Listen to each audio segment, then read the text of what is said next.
eradication.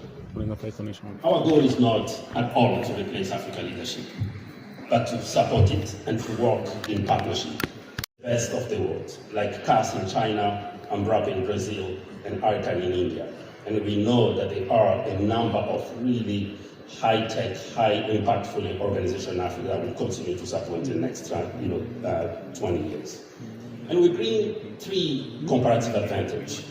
Number one is science and innovation, backing African and global researchers to generate breakthroughs suited to African conditions. Scale and affordability, deploying innovation, cost-effective, ensuring smallholder farmers, especially women, can access those innovations. And third one, partnerships. Working alongside government, regional body, other donors, other philanthropies, such as the MasterCard Foundation, Rockefeller Foundation, and others, and really working through African Union institutions to make sure that they really thrive in terms of building those innovations to scale.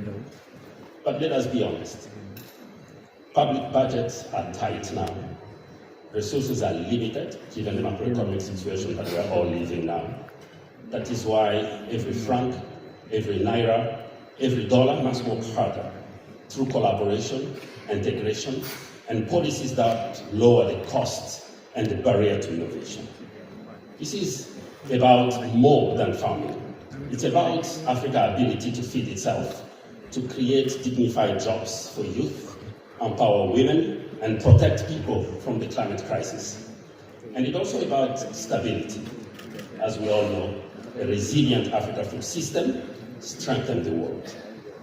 Now, as I close, just wanted to share some message for the head of states that are here and policymakers and other leaders.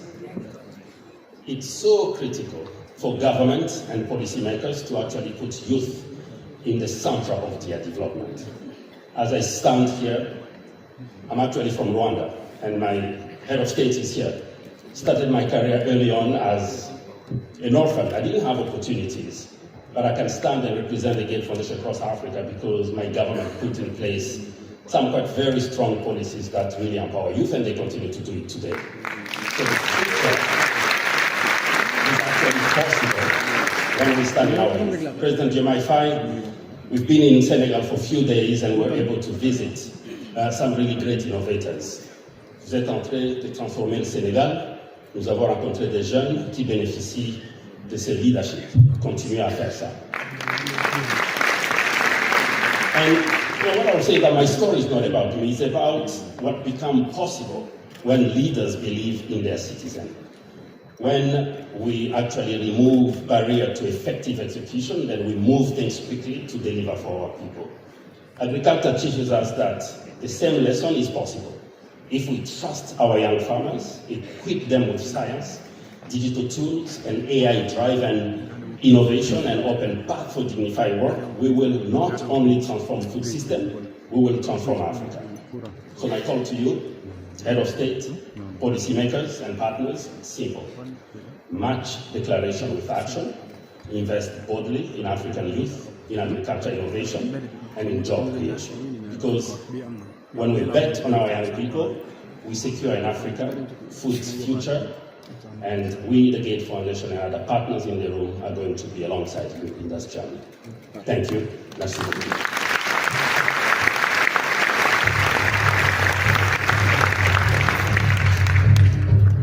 March Declaration with Action. Thank you, Dr. Basinga. And to speak on behalf of the African Food Systems Forum partners, governments, please welcome the Minister for Africa, Foreign, Commonwealth, and Minister for Africa at the Foreign, Commonwealth, and Development Office, the Honorable Lord Collins of Highbury.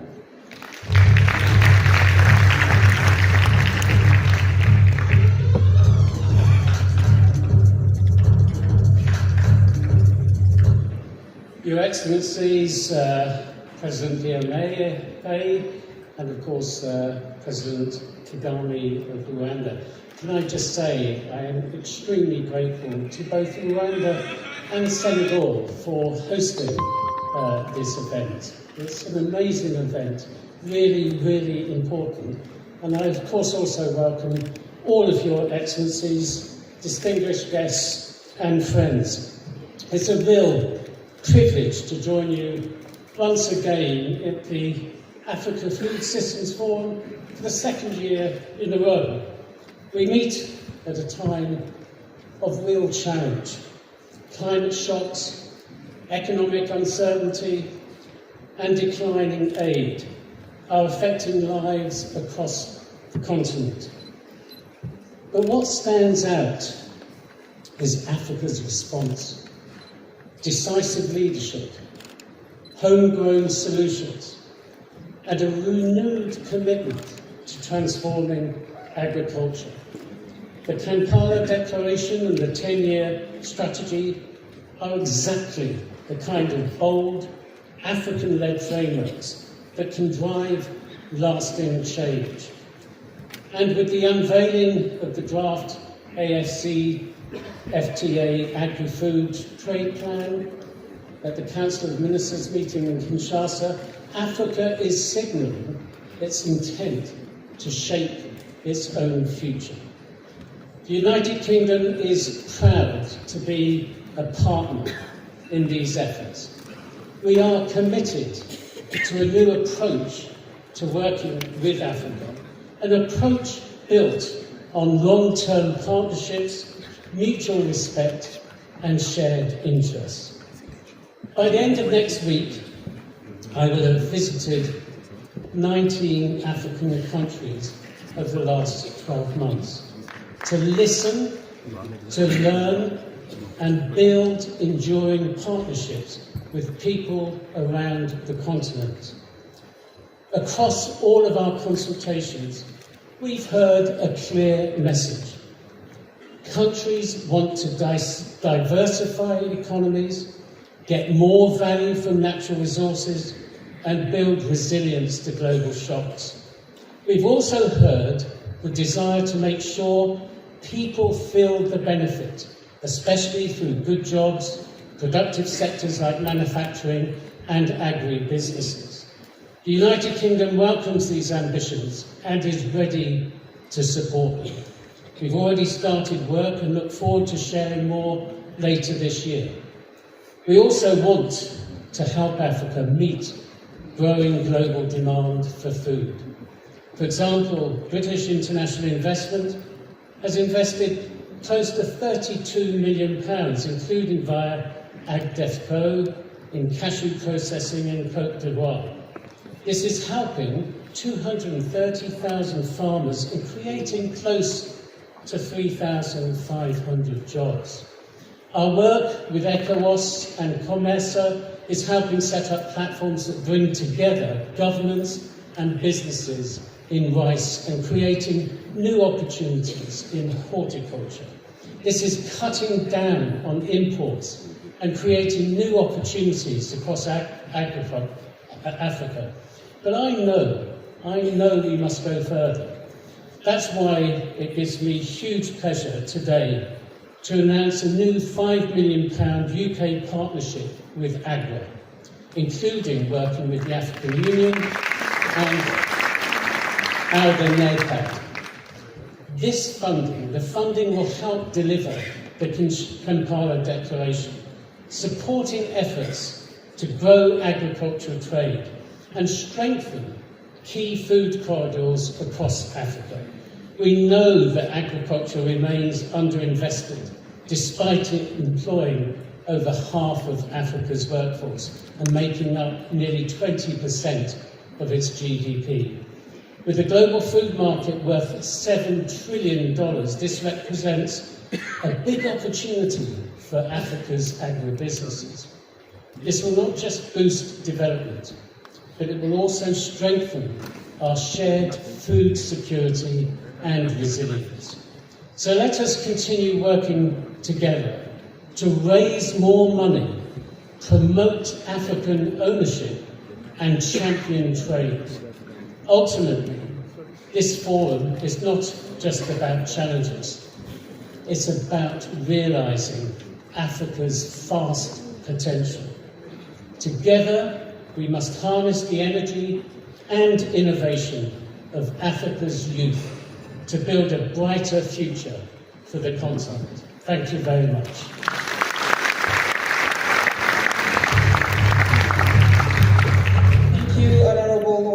comments, and thank you very much.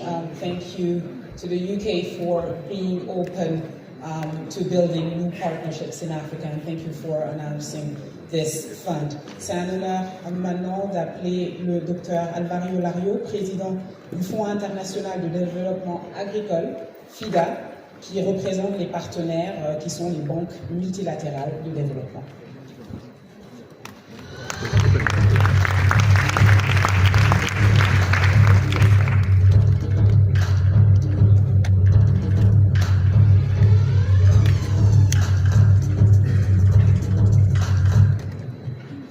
Good morning, everyone. Your Excellency, President of the Republic of Senegal, Your Excellency, President of Rwanda, Honorable Ministers, dear friends. Let me start by thanking Senegal for hosting this forum, to the people also of Senegal for the warm welcome, and also for the leadership on the agenda of food systems. I would also like to thank especially the Republic of Senegal for its leadership in the global water agenda. I mean, we all know about the importance of the link between climate shocks and food systems, so we're very happy about their convening and hosting with the United Arab Emirates of the high-level 2026 UN Water Conference next year. As the President of AGRA mentioned, we gather today not only to discuss the future of food and agriculture, but also to act to accelerate the innovation and the financing to transform food systems. That is why today I'd like to discuss not only the opportunities of our brighter future, but especially to talk about the African youth. We know that around 10 million new young people come into the job market every year here in Africa, and today more than 2/3 of the African youth are employed in food systems, whether formally or informally. So as the number of young people in Africa is projected to increase by 65% by 2050, it's especially important that we talk today about jobs and opportunities. The goal is to create these opportunities, especially in the rural areas, to create well-paid jobs across the entire value chain, not only in production and productivity, but in distribution, in storage, commercialization, exporting, certification. So jobs are created across a number of sectors, and this relates also to infrastructure, to energy, and this is very important. It's not only about production. We also have a lot of opportunities through the New Africa Continental Free Trade Area. We have today the African Agriculture Commissioner, and we know that it's at the top of the agenda of many of the leaders. So in Africa, these returns are very compelling. We talk about investing in Africa's food systems as a way of transforming the future of millions of young people whose lives and livelihoods are today. That means across government, civil society, multilateral development banks, public development banks, private sector, farmers' organizations, academia, and youth organizations. So let's continue working together and let's make it happen. Thank you for your attention.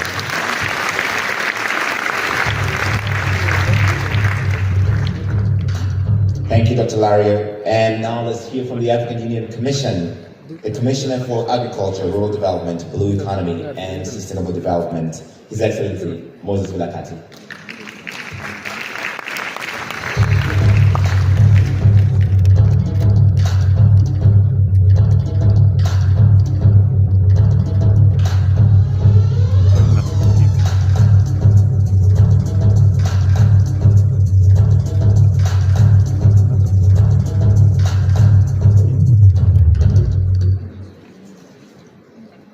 Thank you, Directors of Ceremonies, Your Excellency,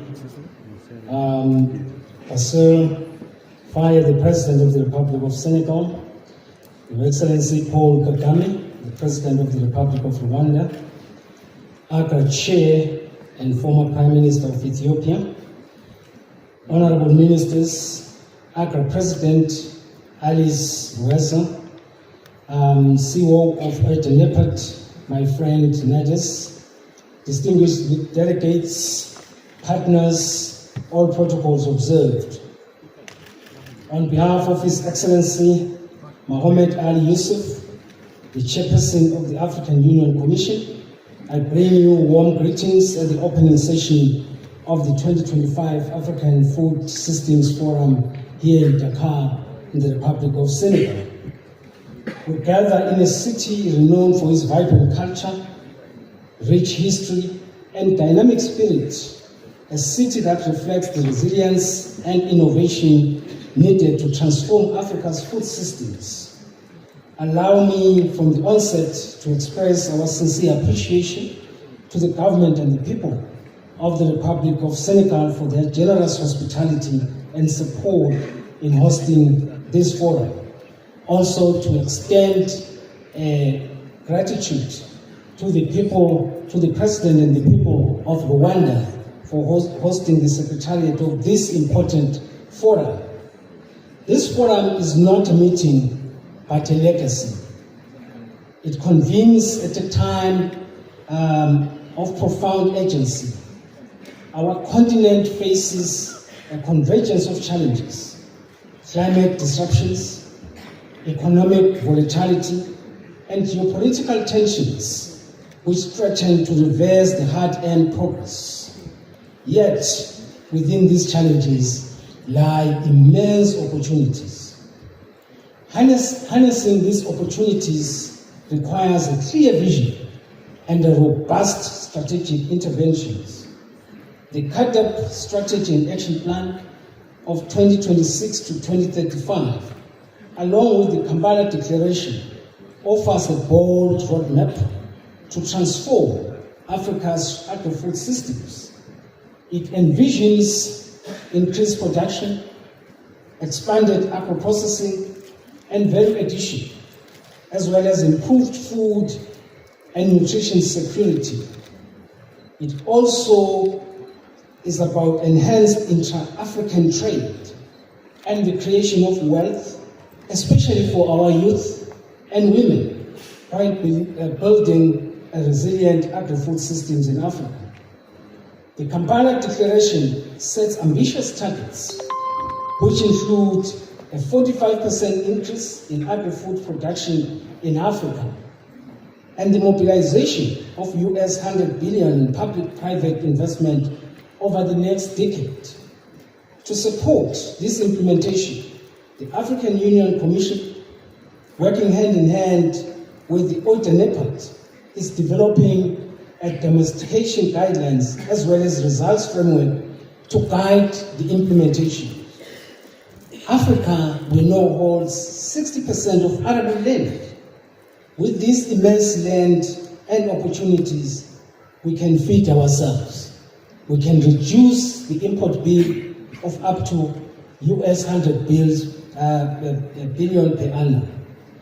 I therefore urge all AU member states to adopt the new CADAP guidelines as they formulate and execute their national agri-food system investment plans. It is the right thing to do. In marking my first 100 days as a commissioner, I'm proud to share that we've laid the foundation for a transformative agenda that places soil health and mapping, seed bank development, and climate resilience, as well as job creation at its core. We have also prioritized the development of climate-smart agriculture, as well as the need to develop fertilizer blending across regions of Africa, and the need to advance on the Pan-African strategy for blue economy, recognizing our coastal and aquatic resources as vital to food security and livelihoods. These pillars are not isolated interventions. They are interconnected levers for productivity and resilience. The next phase will deepen these efforts, ensuring that our policies are not only technically sound, but socially rooted and continentally aligned. Excellencies, distinguished guests, ladies and gentlemen, the theme of this year's forum, Africa's Youth leading collaboration, innovation, and implementation of agri-food system transformation, underscores the central role of young people in shaping our future. Your Excellencies, I was lucky yesterday to be part of the youth team at the Dome. I could see the vibrancy and I could see the agency that they are pushing us to make sure that we can deliver on our promises. This Et le sous-secrétaire général.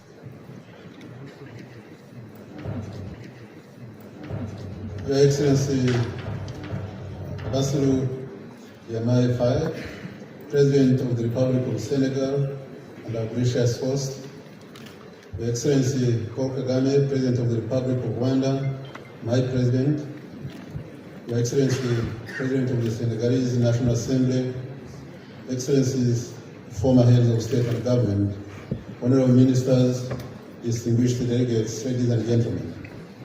It's my honor to address this August gathering at this defining moment for Africa's agricultural future.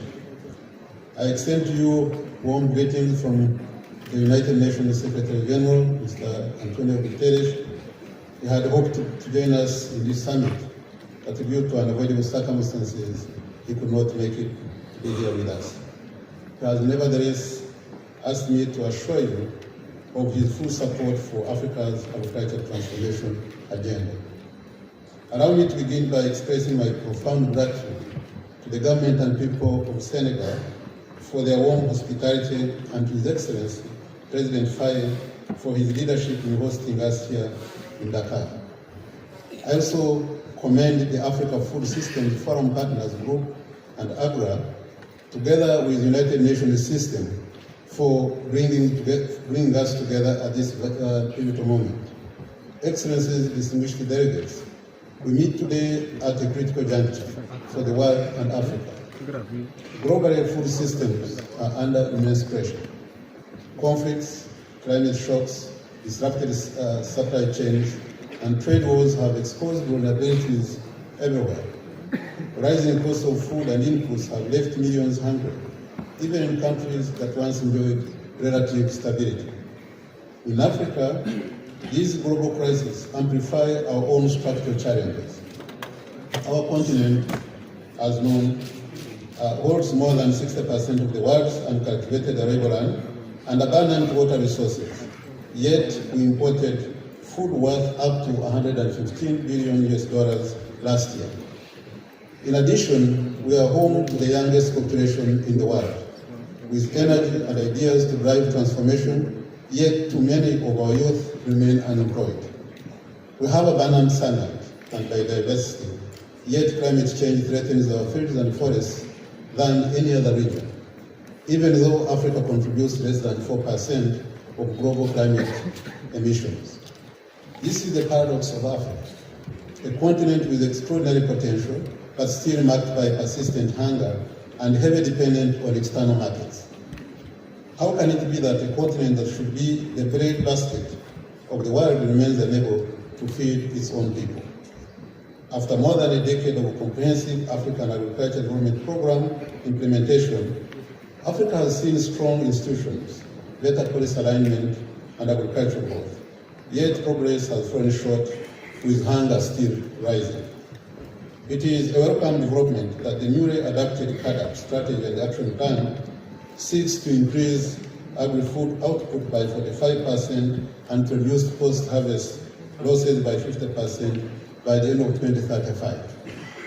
The declaration also seeks to increase the share of locally processed food by 35% of agri-food GDP within the same time period.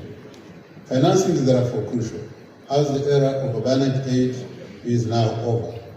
In a post-ODA world, domestic resources and private capital must lead the way. Pension funds, remittances, diaspora bonds, and innovative instruments like green and resilient bonds offer vital opportunities. And let's not forget, Excellencies, that Africa's greatest asset is its people, especially the youth. Our median age is just 19, and by 2050, 1 in 3 young people in the world will be African. If given land, finance, technology, and markets, they can not only feed Africa, but the world. So what must we do? I submit 6 recommendations for your kind consideration. First, beyond policies, Africa needs implementation and delivery. We must align budgets with commitments, strengthen accountability, and measure progress transparently. Implementation, not intention, will feed our people. Second, we must mobilize domestic resources and private investment to cut our huge food import bill. By expanding our tax base, digitizing the economy to reduce illicit financial flows, reforming expenditure and leveraging assets like pension funds and remittances, we can finance transformation from within. The private sector, including our farmers, processors, and agri-entrepreneurs, must also be empowered with affordable finance and risk-sharing instruments. Third, we must implement the African Continental Free Trade Area, dismantle the barriers, and build the regional value chains. ECA projects that with full implementation, intra-African exports of agricultural products could rise by nearly 60% by 2045. By harmonizing standards, reducing tariff and non-tariff barriers, and developing food corridors, we can connect Africa's farmers to Africa's markets. This will feed the continent, boost our economies, and build resilience against external shocks. Fourth, we must scale up innovative financing and empower small-scale entrepreneurs, women, and youth. New instruments, including green and resilient bonds, diaspora bonds, blended finance, must be designed to reach agri-SMEs and cooperatives. As youth-led enterprises in storage, logistics, and agri-tech thrive, they will reduce losses, lower costs, and multiply opportunities. Fifth, we must invest in infrastructure, from energy, roads, logistics, irrigation, to digital systems without which transformation will remain a dream. Farmers cannot sell what they cannot transport, and processors cannot operate without reliable energy. Investing in rural and regional infrastructure is the backbone of modernization, and it will yield dividends across trade, industry, and integration. Finally, Africa's youth must be placed at the heart of this transformation. With over 60% of our population under the age of 25, it is impossible to imagine Africa's future without them. We must therefore invest deliberately in business incubation hubs, expand access to land, and channel resources into agri-tech startups. Entrepreneurship training embedded in our TVET systems and coupled with practical experience will give young people the skills and drive the modern value chains. In this way, we cannot convert their boundaries energy into a force for enduring. We can convert their boundaries energy into a force for enduring economic transformation. Excellencies, distinguished ladies and gentlemen, food systems transformation is more than feeding people. It is about dignity, sovereignty, and Africa's rightful place in the global economy. As such, linking food systems with climate action through resilience, adaptation, and innovative finance must be central to our agenda. And working together, I'm confident that we can turn things around here in Dakar and make Africa a continent of solutions where innovation, partnership, and leadership transform food systems into engines of prosperity. I thank you very much for your kind attention.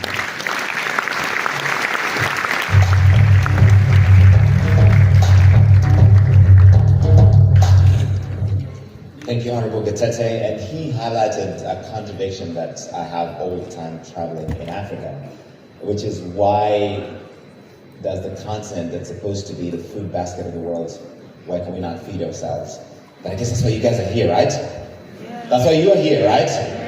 To answer that question. Because I have two challenges for you. I remember going to a supermarket in Luanda, in Angola, and I found produce from Spain. I think it was carrots. From Spain, in Angola. Do you see the map? Do you see that distance? Think about it. And two, in Western Ghana, in Takoradi, I found coffee from Canada. Sit with that for a moment. And finally, last but not least, it's my pleasure to invite the board chair of AGRA and the former Prime Minister of the Federal Republic of Ethiopia, His Excellency Haile Mariam Desalegn.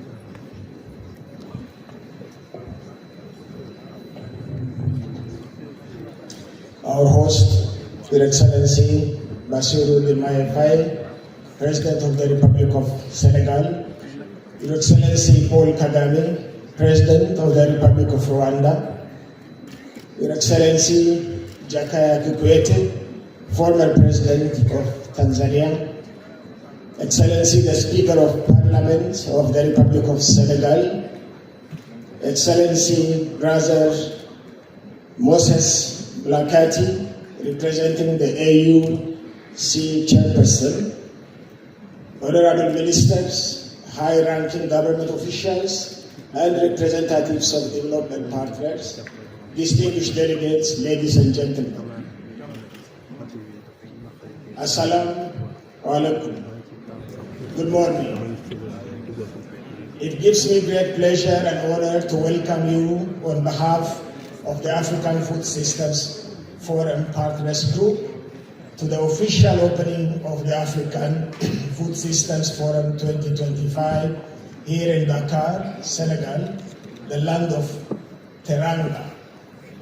From the moment we arrived, we have been impressed by the warmth, hospitality, and generosity that Teranga so beautifully embodies, reflecting the future spirit and the true spirit of Africa.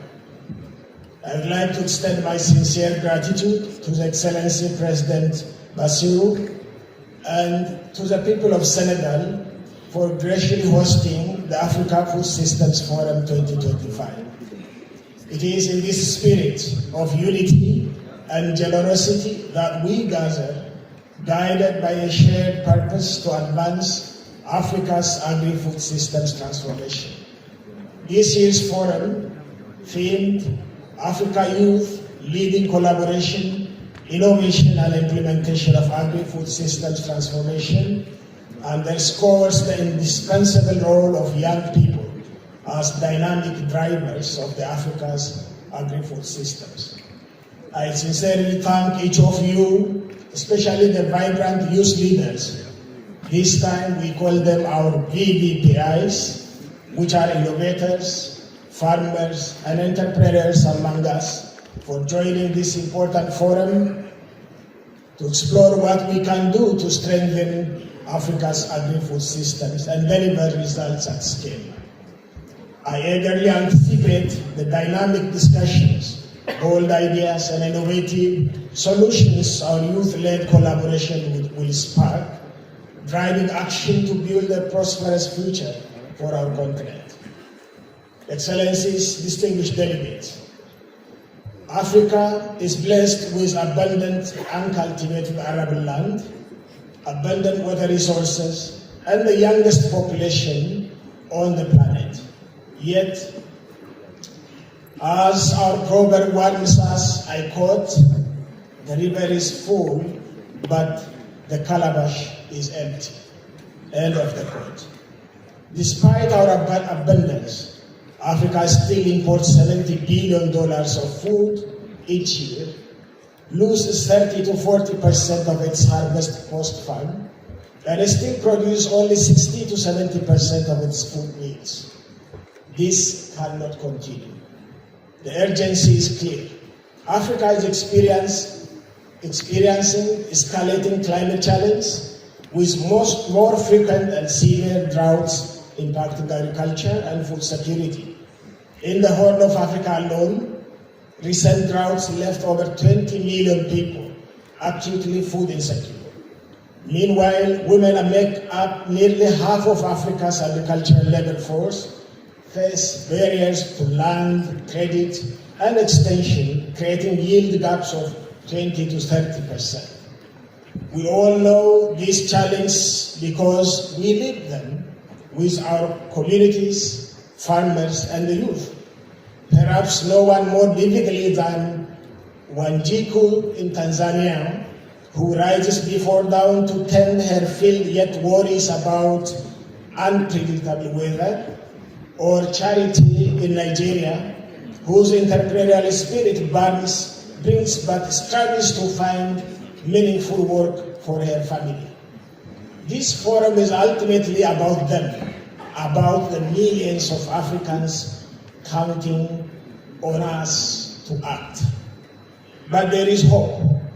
The vision and the agenda to change this are very clear. Earlier this year, under the auspices of the African Union Agenda 2063, we adopted CAADP 3, Africa's bold 10 years development plan for agri-food systems, which aims to raise agri-food output by 45%, triple intra-African trade in farm goods, and cut post-harvest losses by half. And we should be cognizant of the fact that CAADP 2, we haven't been successful. So we need to redouble our efforts not to fall the same trap.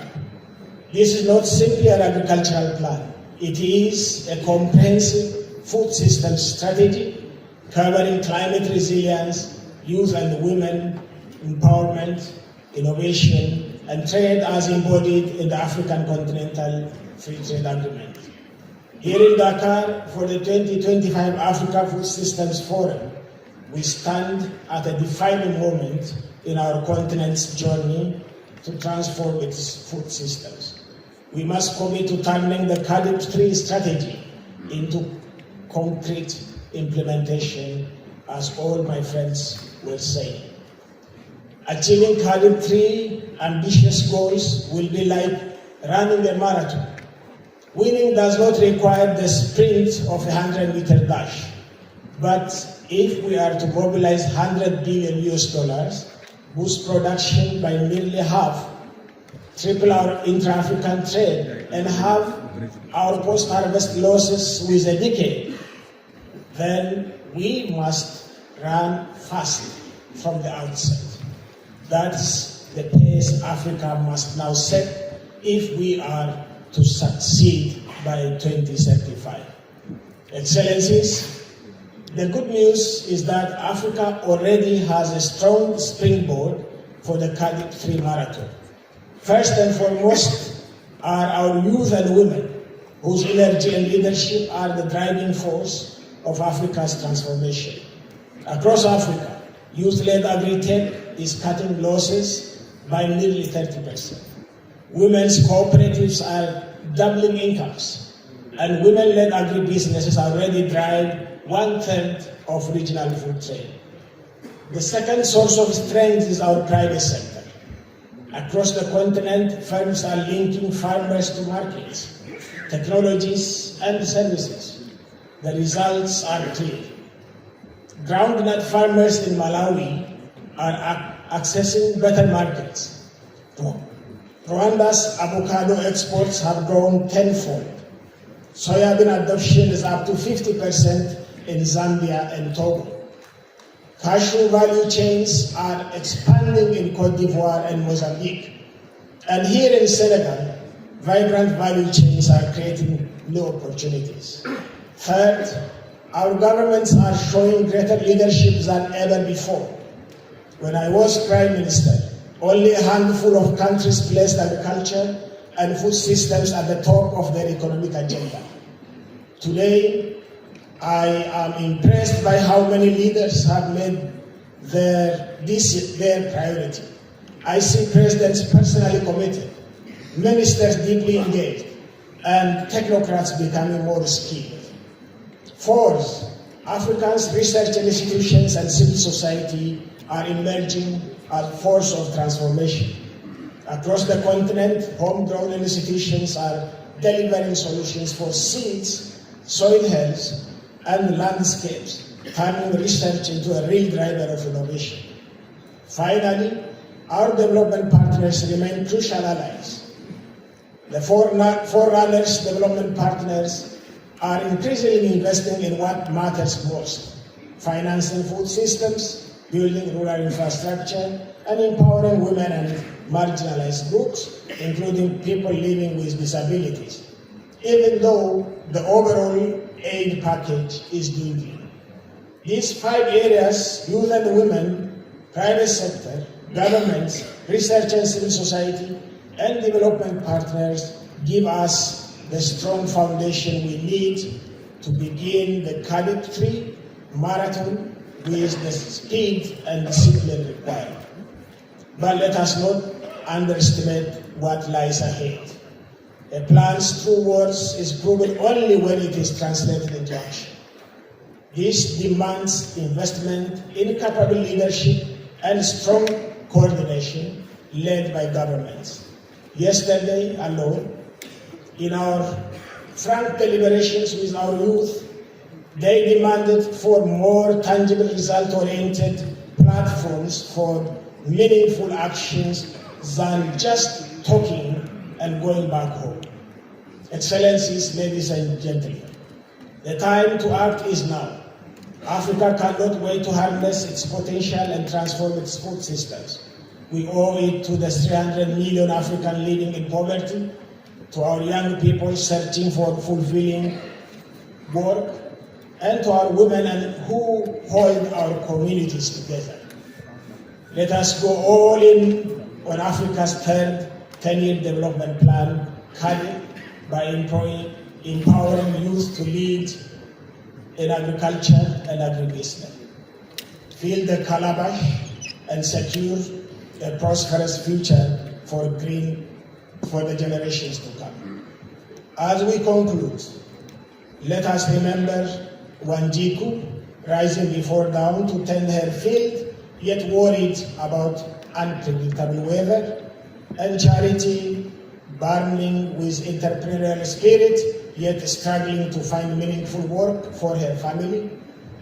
They are the faces of millions depending on us to, over the next days, I encourage you to experience the youth dome, feel their vibrancy, and help translate their ideas into thriving farms, seed companies, and agribusiness platforms. I wish you all a successful forum that embodies collaboration, innovation, and action driven by the dynamism of our youth, Africa's youth. The time is now. Let us run fast, let us run together, and let us win this marathon for Africa. I thank you, and God bless you all.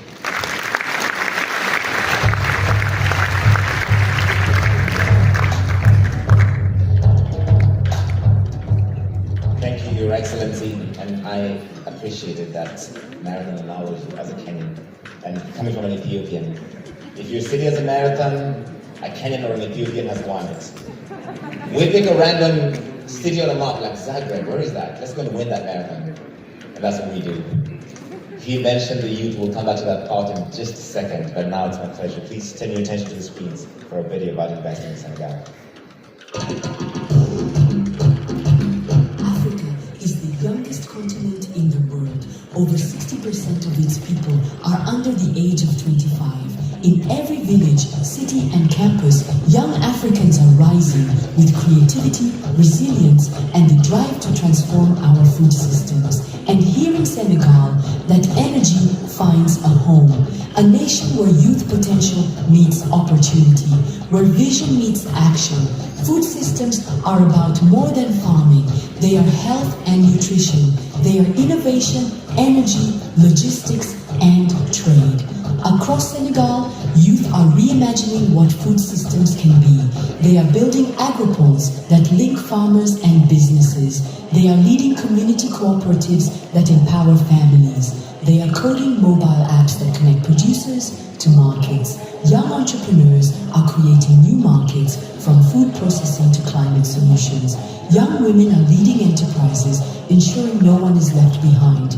And with nearly half the population under 25, Senegal's greatest resource is its youth. Guided by Vision 2050, Senegal is building the future, investing in irrigation, storage, and processing to reduce losses, harnessing renewable energy to power food systems, opening ports, airports, and digital corridors that connect Africa to the world. Strategically placed at the western edge of Africa, for investors, Senegal offers not just growth, but resilience, not just potential, but partnership. Here, youth are not beneficiaries, they are the architects of a sustainable, inclusive future. The future of Africa's food systems is young, bold, and determined. The future begins here. The future is Senegal. Invest in Senegal.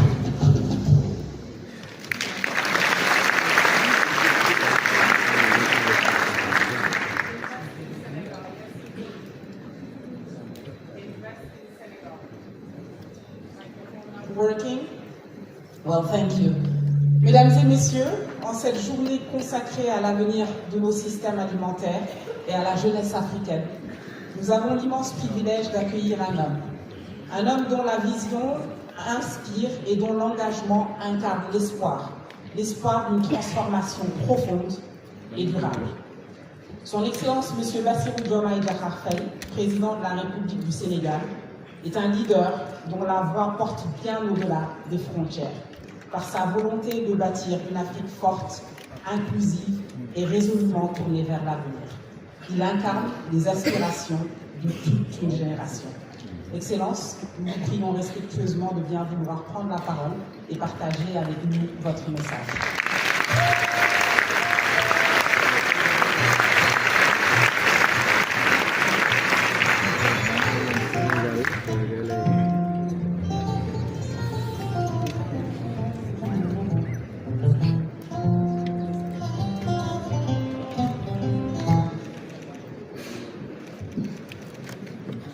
Monsieur le Président de la République du Rwanda, cher frère Paul Kagame, Monsieur le Président de l'Assemblée nationale,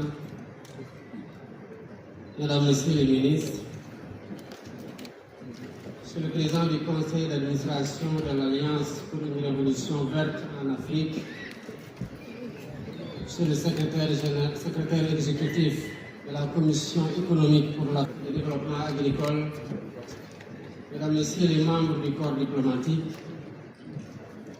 Monsieur le représentant du président de la Commission de l'Union africaine, distingués invités, Mesdames, Messieurs.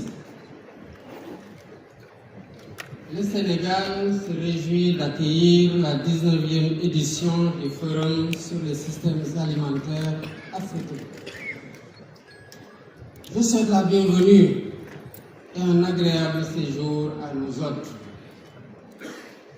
Je dois en premier lieu remercier chaleureusement le président Paul Kagame qui nous honore de sa présence à ce forum. Monsieur le Président, je sais combien votre agenda est chargé. Merci d'être venu.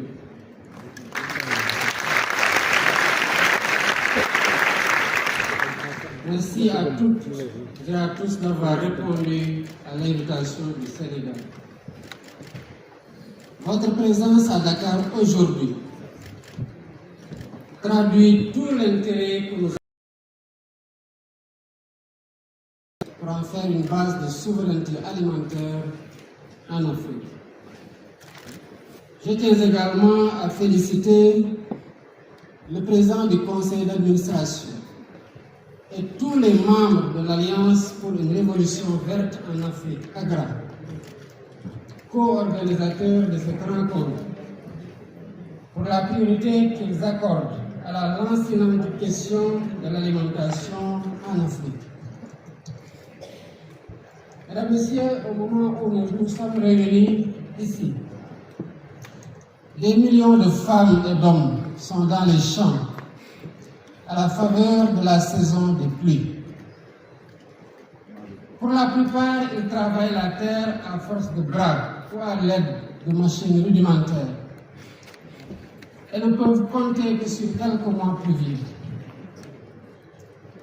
Avec cette activité, ces braves femmes et hommes nourrissent l'espoir d'obtenir des récoltes qui leur serviront de base alimentaire pour toute l'année. Cela nous rappelle que de nos jours en Afrique, plus que dans le reste du monde, l'agriculture est toujours sujette à des phénomènes météorologiques aléatoires non maîtrisés, aggravés par les changements climatiques. Ce qui limite fortement nos capacités de production dans le temps et dans l'espace. Jusqu'à 30% des produits récoltés. Tout ceci constitue autant de facteurs qui contribuent à la persistance de la faim et de la sous-alimentation dans notre milliard de personnes seront sous-alimentées de manière chronique en 2030 et parmi lesquels la moitié vivra en Afrique. Le continent est donc celui qui risque le plus de faire face à l'insécurité alimentaire. Pourtant, notre continent a tout le potentiel qu'il faut pour atteindre l'autosuffisance alimentaire. Mieux, avec ses atouts, l'Afrique pourrait contribuer à nourrir le monde. Établi sur une superficie de plus de 30 millions de kilomètres carrés, le continent détient environ 65% des terres arables dans le monde et d'importantes ressources hydriques. S'y ajoute une main-d'œuvre abondante que lui confère la jeunesse de sa population, 60% et en moins de 25 ans. Selon les projections, le continent sera peuplé de 2,5 milliards de personnes en 2050, dont 600 millions de jeunes supplémentaires en âge de travailler. Nous sommes alors à un tournant décisif qui commande de mettre la jeunesse au cœur de nos politiques de développement. C'est toute la pertinence du thème de nos travaux, à savoir jeunesse, fer de lance de la collaboration, de l'innovation et de la transformation des systèmes alimentaires. Pour faire de la jeunesse africaine le moteur du développement agricole, il nous faut assurer une éducation et une formation qui répondent aux besoins d'une agriculture moderne, intensive et durable. Ils doivent ensuite être responsabilisés et même associés à la formulation de nos politiques agricoles. Mais cela ne suffira pas. Pour transformer durablement l'agriculture, nous devons aussi investir massivement dans la modernisation des outils et méthodes de production, le développement des semences et des spéculations adaptées au changement climatique, la maîtrise de l'eau, le développement des chaînes de valeur agricoles, notamment la transformation locale des produits, ainsi que la digitalisation. Une telle démarche nécessitera la mobilisation de moyens conséquents, comme nous le rappelle la déclaration de Maputo de 2023, qui recommande l'allocation au moins de 10% du budget national à l'agriculture. C'est ce que nous faisons au Sénégal à travers la mise en œuvre de l'agenda national de transformation, dont l'agriculture est un des grands piliers. Elle est le moteur central pour atteindre la souveraineté alimentaire, le développement économique et le bien-être des populations. Aujourd'hui, nous investissons dans des modèles de production inclusifs et durables tels que les coopératives agricoles communautaires pour réduire notre dépendance aux importations de denrées de base. Nous avons aussi entamé des réformes importantes, notamment la loi sylvo-pastorale, la régulation des importations et la transformation dans la gestion des intrants agricoles. S'y ajoutent également les programmes de soutien à la production agricole, la construction d'infrastructures de stockage des récoltes et une politique ambitieuse de maîtrise de l'eau et de mécanisation agricole. Mesdames, Messieurs, pour se nourrir, l'Afrique devra compter d'abord sur elle-même. Elle doit s'inscrire dans une dynamique de solutions endogènes, en puisant dans son énorme potentiel. Ensemble donc, travaillons à briser le vieux mythe selon lequel l'agriculture est un secteur de survie réservé aux adultes sans perspective.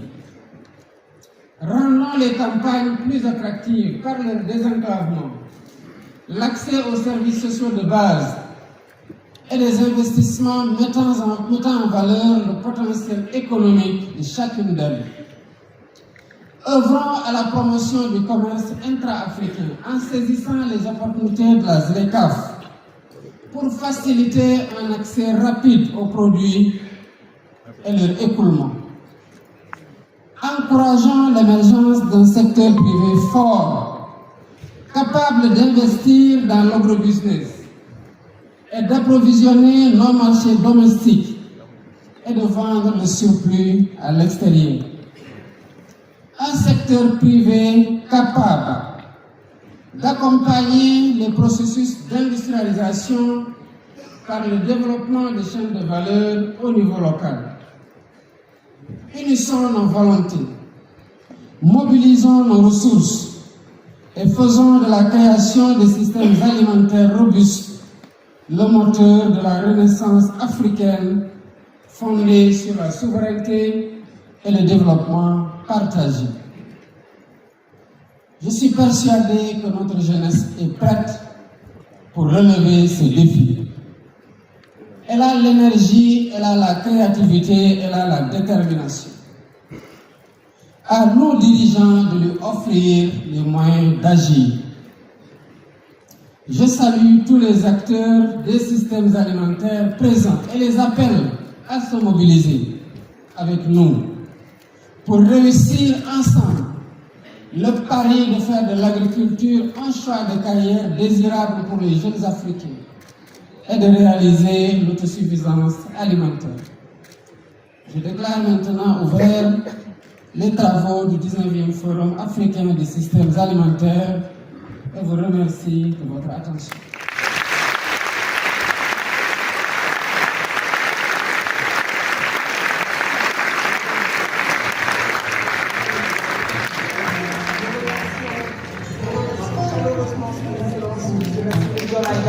Encore sur vos applaudissements.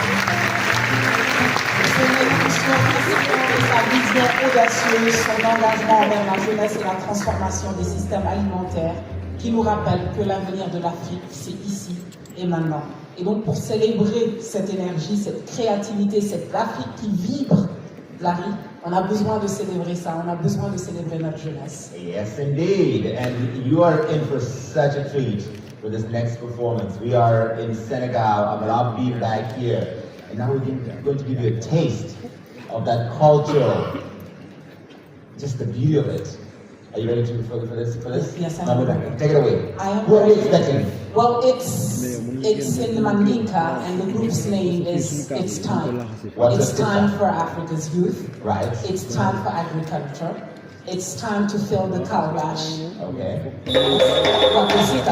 Watosita, sous vos applaudissements, s'il vous plaît.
energy was incredible. You can't be exhausted. You can't. Just watching it, I was You tired. can't, because we saved the best for last. We did save the best for last, indeed. We did. First of all, comment on dit town hall en français?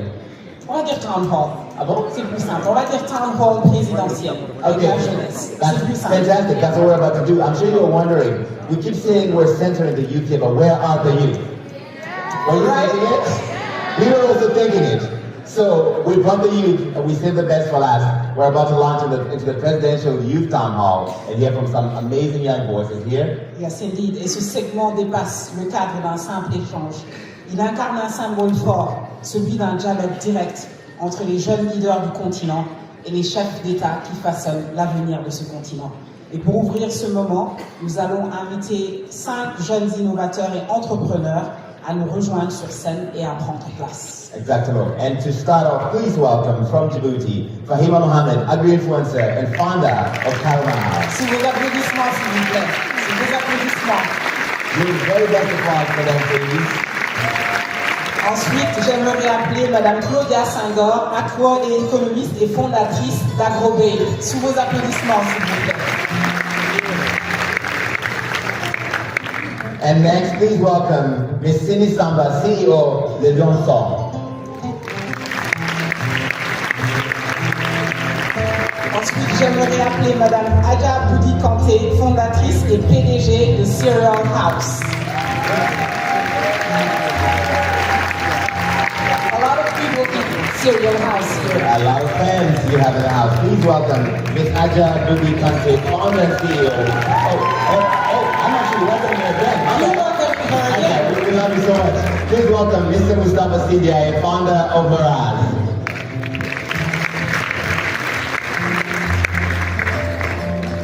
I believe that's it. That is it. Yes, indeed. Mustafa Sinjai Maraz. Sous vos applaudissements, s'il vous plaît. Il fait une très belle chose dans la parole publique. Très, très belle chose. Merci d'être là, merci d'être parmi nous. Vous faites des choses exceptionnelles. Je vous connais toutes et tous personnellement. On vous suit aussi beaucoup sur les réseaux sociaux et c'est un plaisir de vous avoir. Nous allons maintenant accueillir son Excellence, Monsieur le Président de la République du Sénégal, son Excellence Bassirou Diomaye Diakhar Faye, accompagné de son invité, Monsieur le Président Paul Kagame de la République du Rwanda. Sous vos applaudissements, s'il vous plaît. Parce que là, pour accueillir le chef d'État, s'il vous plaît.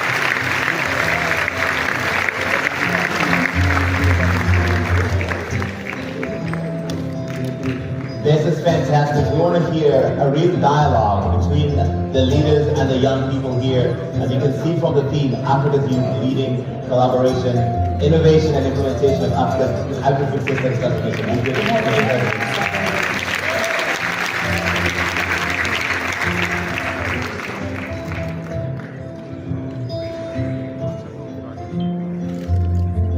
Give us a moment here to get settled.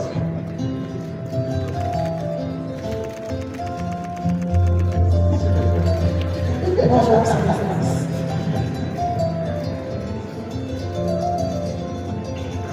All right, wonderful. Thank you, Larry. Thank you. Et donc, sans plus tarder, nous allons démarrer ce town hall présidentiel. Vos Excellences, merci de nous avoir rejoints sur ce présidium. Fatiha Mohammed, because we're in the land of hospitality, we're in the land of Teranga, we're in Senegal, we're welcoming you. The floor is yours. Yes. My name is Fahima Mohammed. I'm from Djibouti. Je vais parler en français. Je suis de Djibouti, un petit pays, mais aujourd'hui on est à la tête de l'Union africaine. Je suis une agri-influenceuse et je suis contente d'être ici. Merci beaucoup. Et ce que je fais quotidiennement, c'est attirer plus de jeunes dans l'agriculture. Je ne suis pas une influenceuse en make-up, mais plutôt dans les champs. Donc si vous googlez Femme Gold, vous allez me trouver. Tout d'abord, je remercie les personnes qui m'ont invité ici, mais il faut savoir aussi qu'il y a beaucoup de femmes et de jeunes qui n'ont pas eu la chance qu'on a et qui n'ont pas pu venir ici.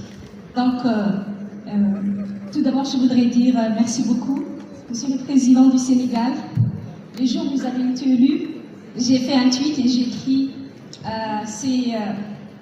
C'est une bouffée d'air frais qui est en train d'arriver sur le Sénégal.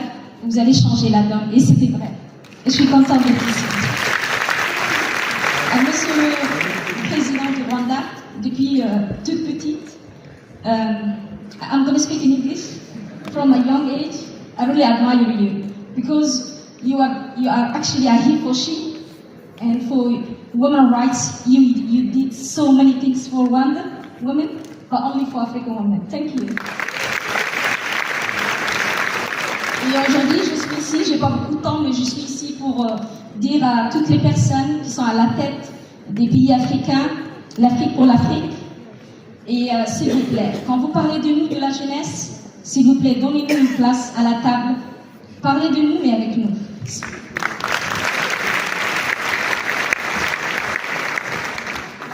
Donc je vais poser ma question, mais avant de poser ma question, je veux parler de moi. Je m'appelle Faïma, comme j'ai dit. Je suis à la tête d'une coopérative agricole de 157 femmes.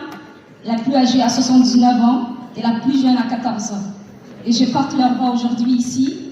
Je suis aussi à la tête de Awan Africa. Ça a été créé par une Rwandaise et je suis la personne qui s'occupe de l'Afrique de l'Est. Donc ma question va être pour Monsieur le Président du Sénégal. Excellence, Monsieur le Président, comment pouvez-nous, jeunes Africains, être davantage soutenus et responsabilisés? C'est ce qui manque. On parle beaucoup de nous, mais on nous donne très peu aussi. Pour piloter l'innovation de nos systèmes agricoles, alimentaires, mais aussi jouer pleinement notre rôle. Parce que ce continent que vous allez laisser à nous, on va en prendre soin. N'ayez pas peur. La génération TikTok est là. Merci beaucoup. Déjà, je dois dire que ce forum, ce n'est pas simplement parce que le Sénégal l'abrite qui m'intéresse particulièrement. Il y a 3 autres facteurs fondamentaux. Le premier, c'est qu'on parle déjà des jeunes. Je me sens très concerné quand on parle des jeunes.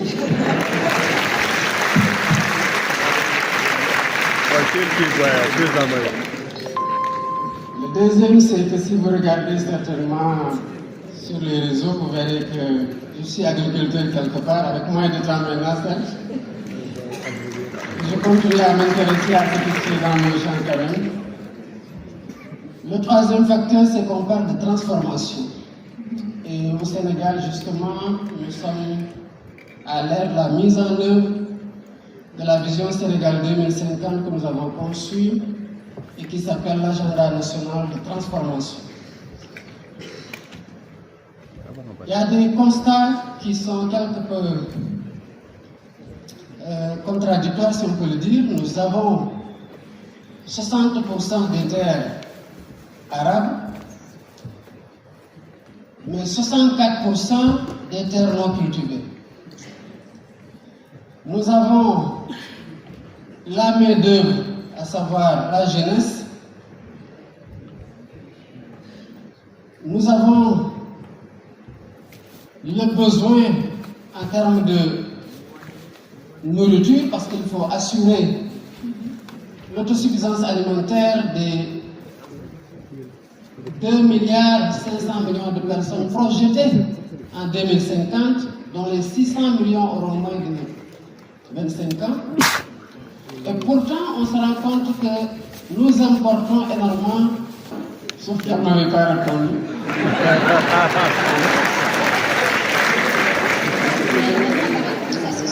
Je comprends qu'il y a beaucoup de sollicitations sur ce rapport, mais je l'ai suivi pas à pas, surtout quand j'ai commencé à mettre en place mon champ. Mais ça ne suffisait pas d'écouter ces conseils, j'ai voulu que nous travaillions sur un plan opérationnel pour exploiter. Mais ce n'est pas encore tard parce que je cherche encore. Là, je l'ai trouvé, je sors. Alors, il nous faut travailler sur la transformation des systèmes alimentaires en nous reposant sur cette force. Mais d'abord, en investissant sur les structures, en travaillant à faire en sorte qu'il y ait une maîtrise de l'eau. Parce que pour cultiver, il faut y avoir des terres arables, Mais nous cultivons 3 mois sur 12 parce qu'on n'a pas d'eau, essentiellement. Il faut travailler sur la maîtrise des entrants et surtout sur la maîtrise des rendements, parce que nous sommes à l'ère de l'agriculture de précision. Et davantage mécanisée, mais modernisée à travers l'innovation qui certainement attirera plus de jeunes avec la digitalisation. Ensuite, il faut travailler sur le financement pour que tous ces jeunes qui sont attirés n'aient pas un blocage dans l'installation primaire. Parce que ce qui est sûr, c'est que s'ils produisent, ils vont vendre. À commencer par la demande au niveau des marchés locaux. Et justement, en troisième lieu, travailler à faire en sorte que le système bancaire épouse confiance en ces jeunes, qu'ils prennent des risques. Et faire en sorte que quand ces jeunes-là vont produire, qu'ils aient des débouchés sur le marché international à travers la connexion et des chaînes de valeur qui permettront, pour ceux qui produisent par rapport au surplus de besoins dans leur propre pays, d'exporter en Afrique d'abord et dans le monde entier en plus. Voilà comment je vois la transformation des systèmes alimentaires avec l'implication des jeunes et ce que devraient être les politiques publiques sur le plan de l'agriculture.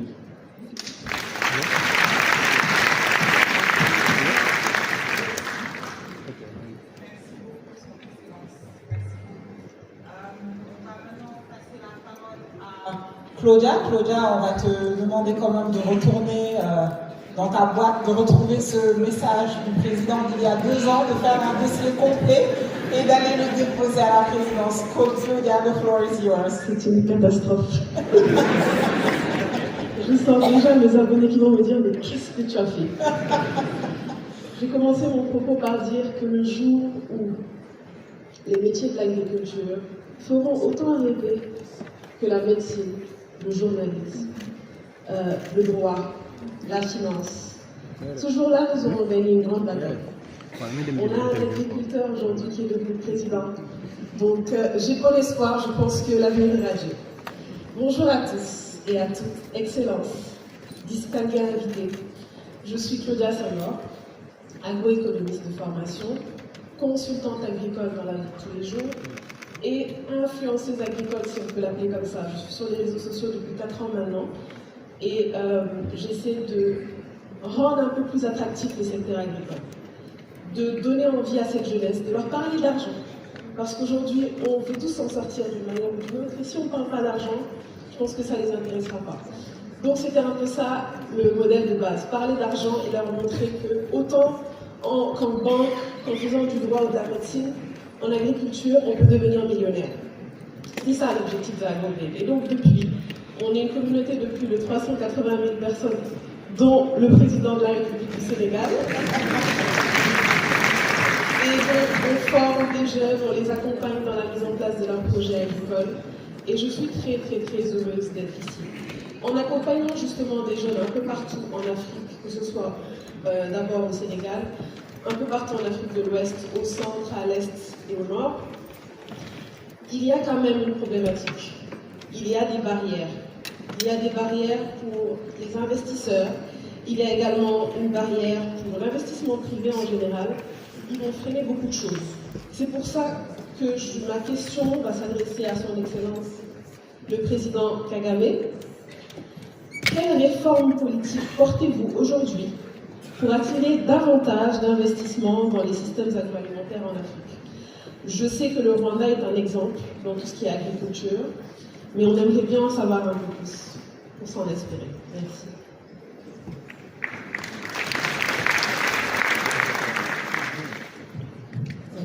Let me first thank our gracious host, President Diamniadio, for inviting us and hosting us as we are here, and also thank the organizers of the forum, the Food Systems Forum.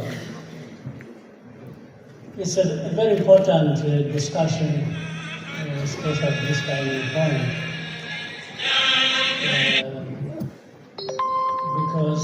we have to start from somewhere. Meaning, across the continent, we find there is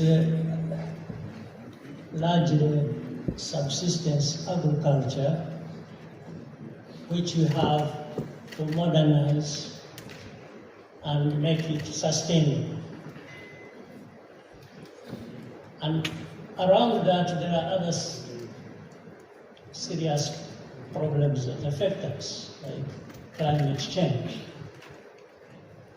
So in thinking about the transformation that has to be undertaken, we bear in mind these problems. There are problems of funding, there are problems of entrepreneurs connecting with all of that. So some of the changes we have done in our country in this has been also on the basis of the partnership we have had with different people, countries across the world, private sector, in order to attract this kind of investment. For example, we have a partnership with the IFC, which has helped Rwanda to create Rwanda Climate Agriculture,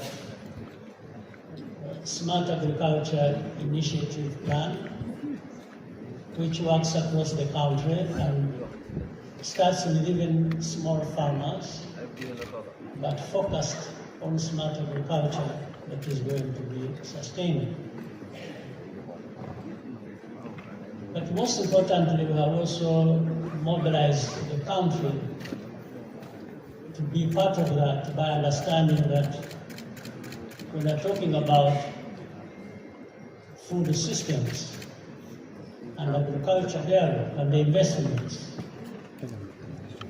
we're also talking about different problems we have to overcome by changing the mindset of our people.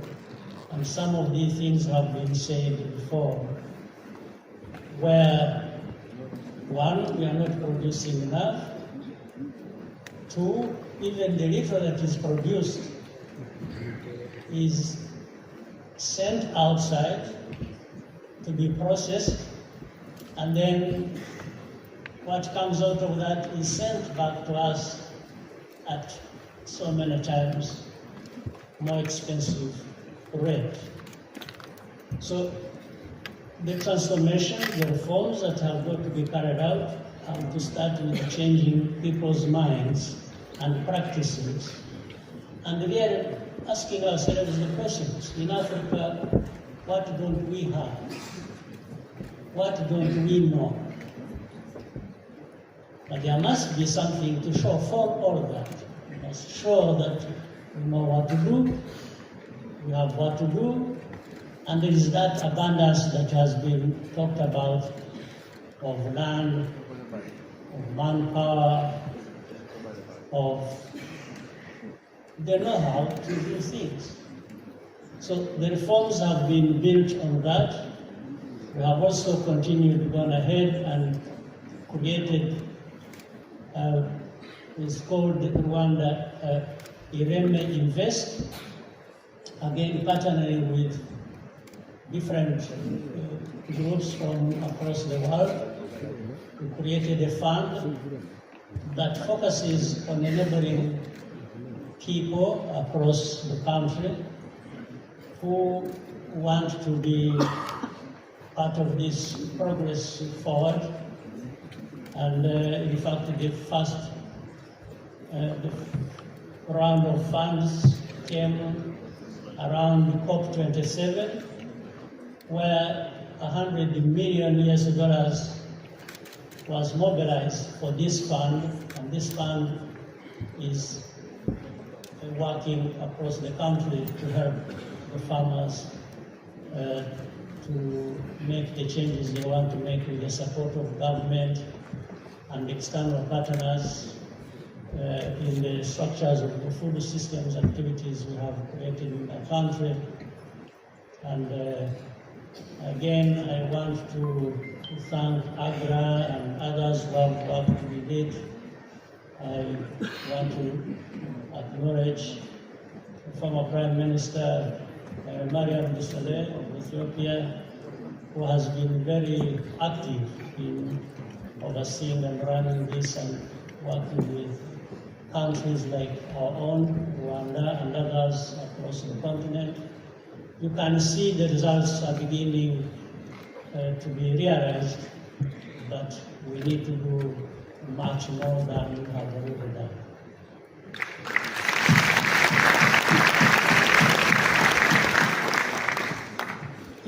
Thank you very much, President Kagame. Je vais maintenant passer la parole à Sini Samba, PDG et fondatrice Le Lionceau. Le Lionceau a démarré, je pense, avec des petits pots.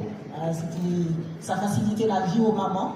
Maintenant, je pense que tu as expandé a little bit. Donc, si tu peux te présenter Le Lionceau et ensuite poser ta question. Merci beaucoup. Excellence, messieurs, mesdames, bienvenue au pays de la Teranga. C'est vraiment un honneur de porter la voix des jeunes aujourd'hui. Donc, je suis Sini Samba, fondatrice de l'entreprise Le Lionceau. Monsieur le Président, je suis ingénieure agroalimentaire. Je viens de la diaspora et j'ai décidé de rentrer ici au Sénégal pour entreprendre, créer cette entreprise Le Lionceau. Parce que nous croyons qu'un avenir solide commence dès les premières cuillères, donc la nutrition. Aujourd'hui, c'est pourquoi nous valorisons les ressources locales. Nous transformons le mil, le feuillon, le solum, le baobab, toutes ces plantes oubliées qui sont résilientes au climat et qui sont très très riches sur le plan nutritionnel. En tant qu'ingénieur, je ne pouvais concevoir cette situation de voir que dans mon propre pays, qu'on ait d'un côté des agriculteurs qui font face à des pertes post-récolte, et de l'autre côté, des enfants qui souffrent d'une forme de malnutrition, et bien sûr, comme vous l'avez souligné, beaucoup de produits importés sur le marché.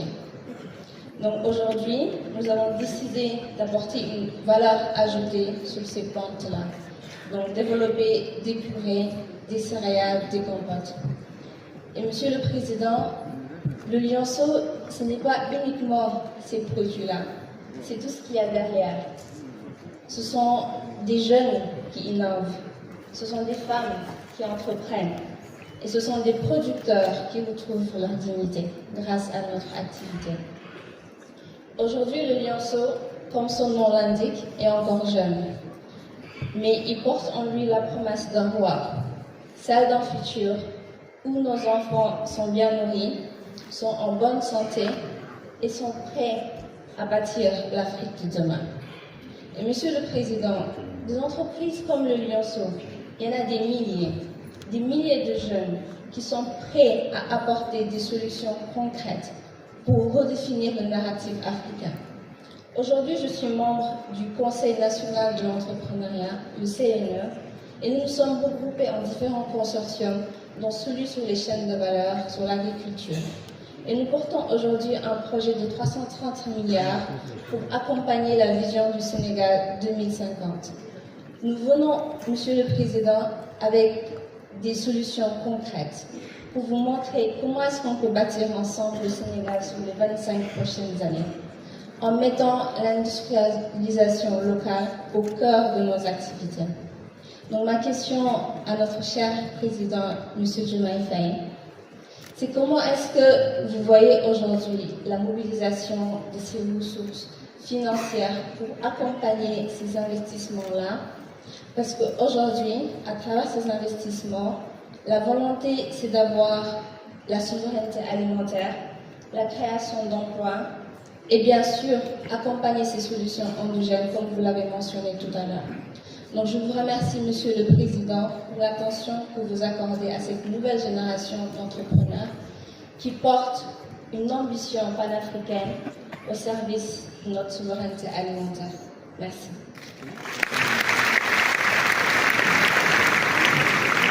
Merci beaucoup. Je pense que c'est toute la recherche des gouvernants aujourd'hui, particulièrement pour le cas du Sénégal, c'est comment ajouter de la valeur à tous nos produits, qu'il s'agisse du secteur de l'agriculture, du secteur des mines, comme dans d'autres secteurs. C'est pour ça que dans les axes de l'agenda national de transformation, vous trouverez, pour ce qui est de l'économie compétitive, l'industrialisation qui est extrêmement importante pour nous parce qu'il nous faut inscrire justement les productions dans les chaînes de valeur et dans les chaînes logistiques, transformer ce qui a été produit pour pouvoir ajouter de la valeur, consommer s'il le faut au niveau local et exporter comme je le disais tantôt. Le défi principal reste celui de l'accès au crédit. Je l'ai mentionné tout à l'heure en disant que aujourd'hui, les agriculteurs, le crédit bancaire réservé à l'agriculture n'est que de 3%. Et il n'y a que 10% des agriculteurs qui ont accès à ce crédit. Vous voyez tout de suite la faiblesse du financement de ce secteur, pourtant qui est le mieux à même d'absorber une bonne partie de notre main-d'œuvre et de faire travailler les jeunes. C'est ça l'enjeu et l'importance de la transformation du système alimentaire, c'est de faire en sorte que ceux qui doivent s'intéresser à ce secteur puissent être donnés un exemple de réussite pour pouvoir attirer d'autres et susciter un engouement qui va faire prendre au secteur bancaire un peu plus de risques. C'est ça tout le problème, c'est que les banques ne sont pas très portées vers le risque. Et la nature de la tenue foncière dans notre pays fait en sorte qu'il n'y a pas de garantie derrière quand on finance un agriculteur qui n'est pas propriétaire de sa terre.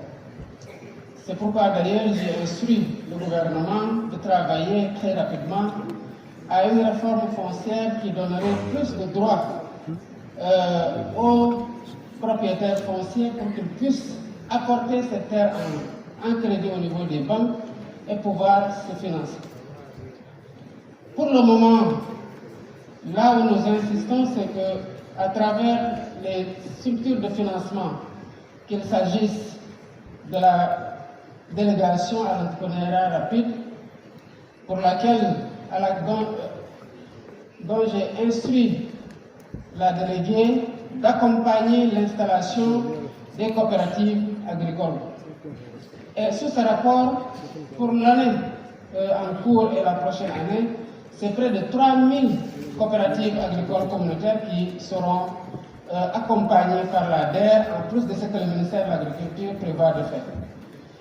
L'agriculture dans notre pays est très marquée par les subventions, à la fois pour la production que pour la commercialisation. Évidemment, c'est un fardeau sur les finances publiques pour lesquelles il devient de plus en plus difficile de supporter, d'autant plus que, comme le soutient le ministre de l'Agriculture et le ministre des Finances, il faut aller vers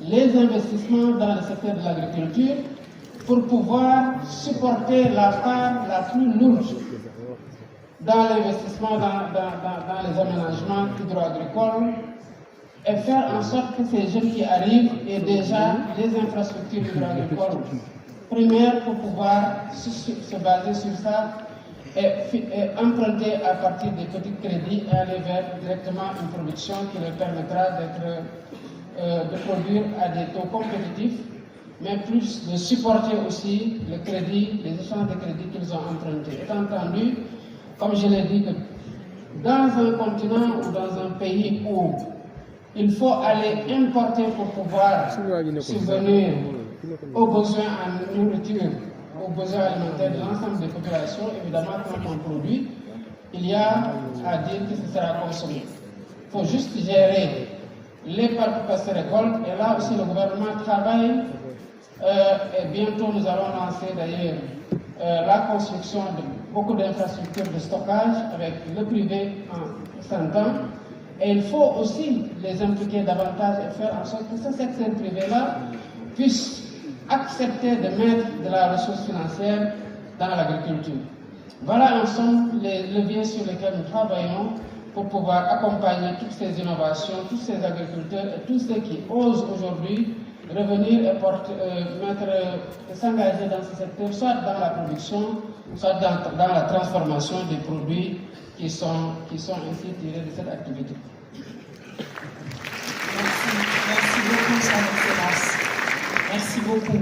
À présent, on va donner la parole à Madame Adja Boudi Kanté, qui est fondatrice et PDG de Cereal House qui s'invite sur la table du petit déjeuner de plus en plus de Sénégalais. Alors, à toi la parole. Excellence, Monsieur le Président Bachir Diomaye Faye. Excellence, Monsieur le Président Paul Kagame. Excellence, Monsieur le Président, ministres et distingués invités. Monsieur Adja Boudi Kanté, ingénieur en environnement et fondatrice de Cereal House, une entreprise qui évolue dans la transformation céréalière dans le but de préserver la santé des consommateurs. Cereal House est né de ma cuisine, mais avec une vision claire. Faire de l'alimentation un outil de santé et de développement. Aujourd'hui, Cereal House crée de l'emploi, valorise les savoir-faire locaux, mais aussi aide à lutter contre les maladies non transmissibles, à l'exemple du diabète. Au-delà de mon entreprise, je suis aussi représentant d'une jeunesse africaine, engagée, créative et qui est prête à co-créer l'avenir alimentaire de notre continent. Ma question s'adresse à Monsieur le Président Paul Kagame. Avec Cereal House, on est vraiment tourné vers l'innovation et on aimerait savoir comment le leadership peut soutenir l'innovation dans le système alimentaire. Merci beaucoup.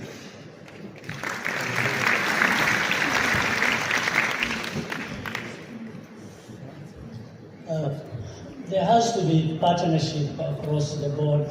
Government is definitely at the center of that, and alongside that, we have to focus on young people who people have said to constitute the largest portion of our population. Through education, through financing, through different partnerships, so that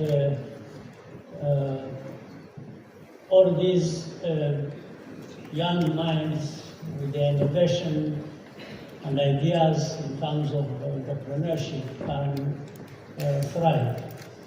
I'll give you an example. Again, through partnership, we have first, the one I said about IFC, the funding from that touches 170,000 farmers and covers 80,000 hectares. And that means the farmers, the small farmers, smallholder farmers have been reached, and the results speak for themselves. The second part I want to bring up through partnership is what Rwanda and the Howard Buffett Foundation has created in Rwanda. Rwanda Institute of Conservation Agriculture, RICA. And by the way, this institution, the institute, attracts young people from across the continent. It's not just Rwanda. Maybe Rwandans are about 60%, 40% of those young people in this institute come from across Africa. And by the time they graduate their first degree, they already come out with ideas of entrepreneurship, and the government, maybe also the governments of those young people from the rest of Africa other than Rwanda are also helped in terms of linking them with the finance to do whatever they have developed as ideas and around this innovation that they have come up with. So there has to be, first of all, that connection between institutions, and then there have to be ideas. The skills developed in that institute, of course, becomes value added to now spinning off these available resources that we can put to good use. So I want to tell the young people here, as we address them, the first thing they should know is that they are at the heart of many governments' activities, as I understand also in our own country. But there must be an obligation they feel also as young people. Young people must be feeling an obligation. There is no sitting back and waiting until there is a problem and you expect that somebody is going to come and help.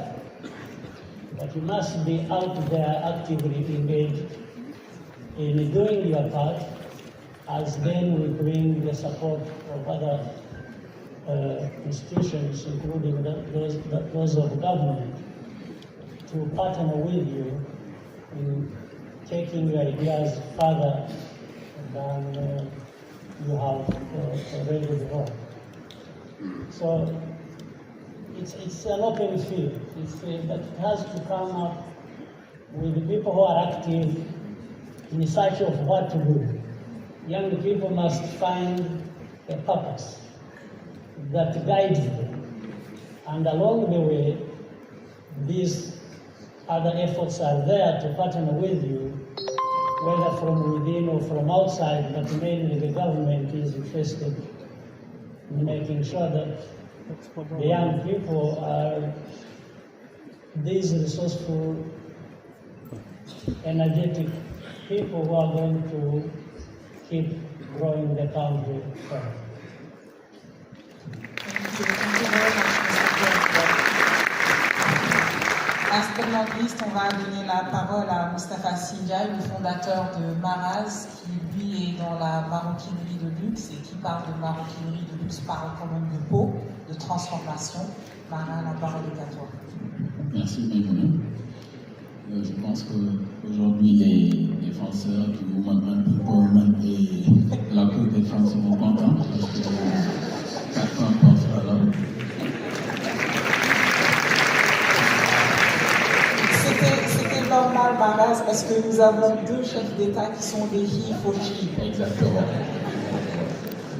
Merci beaucoup. Excellence, je suis Moustapha Sindiaye, fondateur de la maison de haute maroquinerie Maraz, qui travaille sur le cuir et les peaux. Nous sommes établis à Dakar, qui est ma ville natale et une des plus grandes capitales de la mode en Afrique, à Abidjan, pour son poids économique et sa forte démographie, et à Kigali, pour ce que Kigali représente comme modèle de développement et de croissance pour l'Afrique, et ce que le président Paul Kagame a fait là-bas en termes d'incitation à l'investissement, mais également de pour l'Afrique. Aujourd'hui, mon engagement est fort et il est central. Il consiste à trouver comment aujourd'hui structurer nos chaînes de valeur du secteur primaire au secondaire pour transformer nos ressources locales en moteur de croissance. Beaucoup de jeunes entrepreneurs agricoles et du secteur des industries culturelles et créatives ici présents nourrissent le même rêve. Mais ils se heurtent à 2 problèmes. Un manque de financement adapté et également un manque d'accompagnement technique. Au Sénégal, à travers le programme du PAVI de la DRFJ, auquel j'ai bénéficié, nous voyons qu'avec un accompagnement financier patient couplé d'un accompagnement technique structuré, la donne peut changer. Mais nous, jeunes Africains, nous n'avons pas toujours cette opportunité d'être devant deux modèles pour l'Afrique et pour les jeunes. C'est pourquoi, avant de poser ma question, j'aimerais faire un petit plaidoyer pour ces jeunes Africains, ces jeunes entrepreneurs. J'ai un mentor qui me disait que c'est à la petite échelle qu'on arrive à avoir l'universalité des fonctions. Si vous allez au niveau du centre des expos, juste derrière, où les entrepreneurs africains, sénégalais exposent leurs produits, leur créativité, dans tout domaine confondu, vous verrez que ces jeunes ont fini de tester à la petite échelle. Aujourd'hui, ce que nous voulons, c'est que nos États nous permettent de dupliquer en Afrique, pour l'Afrique et vers le monde. Nous avons pu réunir les fragments de notre histoire, de notre culture, et nous avons envie de la raconter au monde entier. Nous avons également aujourd'hui essayé de reprendre cet héritage qui nous a été légué sur notre savoir-faire ancestral, et nous ne voulons pas le transmettre comme tel aux générations futures.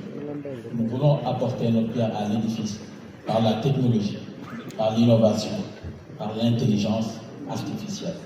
Et aujourd'hui, chers gouvernants, la seule possibilité que vous avez pour régler la question de l'emploi en Afrique ne passera pas par le pétrole, ça ne passera pas par la technologie, ça ne passera que par le secteur primaire et le secteur secondaire. Entre l'agriculture, l'artisanat et la pêche. Et c'est pourquoi nous demandons au président Paul Kagame et Bassirou Diomaye Diakhar Faye de faire confiance à la jeunesse. Et que ce que nous demandons aujourd'hui, c'est que les choses ne se limitent plus aux discours et aux slogans. Nous avons besoin d'avoir une idée claire de là où nous allons, de savoir concrètement comment nous pouvons faire pour structurer les chaînes de valeur. Celle du cuir commence par l'élevage jusqu'au produit fini. Et qui parle d'élevage, parle d'alimentation du bétail. Et c'est cela qui donne la peau de qualité. Et ma question aujourd'hui est celle-ci. Quelles mesures concrètes pouvez-vous engager dès maintenant pour que les jeunes Africains aient un accès réel à des financements adaptés, mais également pour que nos chaînes de valeur soient structurées du début jusqu'à la fin, afin que aujourd'hui, qu'on puisse produire nos voitures militaires, afin qu'on puisse produire nos sacs à dos pour écoliers, afin qu'on puisse produire les sandales et tous les autres produits dérivés du cuir que nous importons un peu partout dans le monde, alors que nous avons la main-d'œuvre qui peut ne pas être qualifiée, mais la formation est possible. Nous avons la matière première. Tout ce qui nous reste, c'est une volonté étatique. Donc la question est adressée aux deux présidents. Merci beaucoup.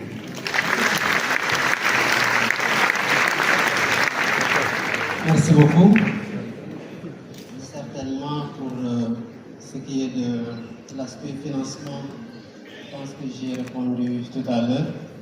Reste maintenant la question de l'intégration des chaînes de valeur, de la transformation. Et il y a des programmes qui sont aujourd'hui mis en place sur lesquels le gouvernement travaille de façon très très accentuée. C'est le programme des agropoles. Les agropoles ont cette vertu de rassembler dans un même périmètre les productions agricoles et alimentaires, la transformation et pour pouvoir alimenter le marché à partir des zones où ces agropoles-là sont localisés. Étant entendu que dans chaque zone, ce qui est mis en avant, c'est le potentiel de cette zone. C'est pourquoi nous en avons au nord, au sud, au centre, à l'est et au sud-est. Et ce sur quoi nous travaillons, c'est faire en sorte que la production dont le secteur secondaire a besoin pour la transformation puisse être déjà assez importante pour alimenter à temps plein cette industrie de transformation.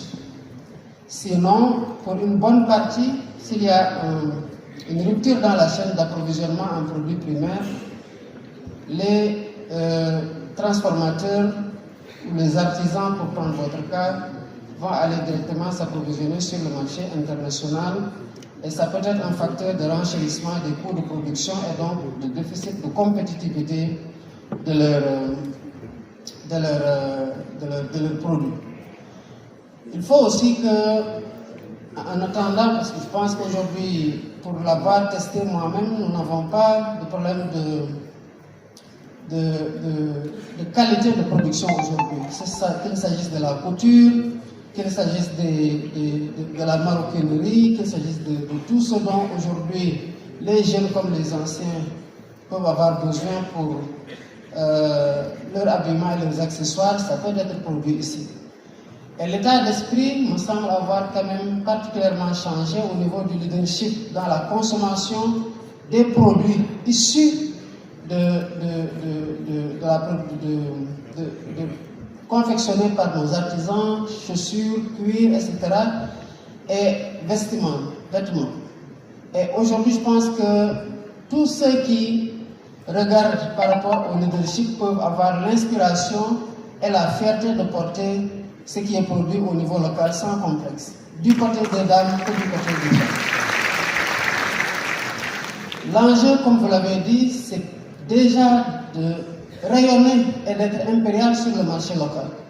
Il y aura toujours de la concurrence, les gens auront toujours besoin de porter des marques diverses, mais qu'il n'y ait pas de déception entre guillemets entre une marque qui est importée et le produit qui est localement fabriqué. Et sous ce rapport, pour prendre le cas des cuirs, des bottes des armées, nous avons aujourd'hui engagé, dans le cadre de la transformation systémique que nous sommes en train de mettre en œuvre, une politique d'industrie de la défense. Et dans cette industrie de la défense, l'enjeu c'est de faire en sorte que tout ce qui est consommation par rapport aux armées puisse être produit localement, notamment les bottes et autres. Et la petite anecdote, peut-être que beaucoup ne comprennent pas, il m'a été dit qu'il y a beaucoup de jeunes des forces armées, quand on leur donne leur dotation en chaussures importées, souvent ils se retrouvent avec chez le cordonnier d'Engaï pour prendre quelque chose de beaucoup plus confortable et de beaucoup plus solide. Cela veut dire que si on donne la possibilité à ces cordonniers de produire à grande échelle, évidemment, et de faire en sorte que la commande militaire puisse s'approvisionner là-bas, ces jeunes vont grandir très rapidement. Et le confort qui est recherché par le policier, le gendarme ou le militaire est le même qui est recherché par n'importe quel policier, militaire, gendarme dans notre pays africain ou même partout ailleurs dans le monde. Donc le potentiel existe. Maintenant, l'accompagnement est là, je pense que vous êtes un exemple. Je citais tout à l'heure la DER avec le pavé 2, effectivement pour parler des coopératives agricoles.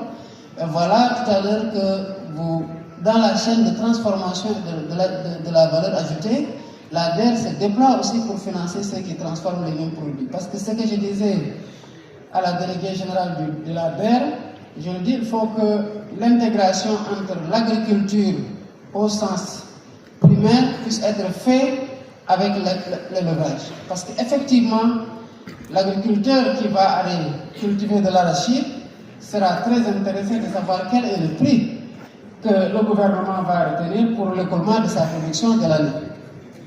Mais généralement, c'est le foin qui est beaucoup plus cher que l'arachide qui est en réalité le produit qui a été recherché. Et ce foin-là, c'est parce qu'il alimente au niveau de l'élevage que le foin est aussi cher et qu'il est aussi prisé. Et la transformation même se ressent dans la qualité des services de l'élevage et comme vous l'avez dit, dans la qualité des cuirs et peaux. Maintenant, cette industrie-là de transformation à petite échelle comme à l'échelle moyenne et à grande échelle est en train d'être implantée progressivement à travers le soutien aux artisans de votre rang qui commencent à se déployer sur le marché international ou régional en tout cas, et à l'implantation à une plus grande échelle pour pouvoir aussi davantage insister sur la formation des talents et des créateurs qui doivent toujours être au diapason de ce qui se fait dans le monde de mille.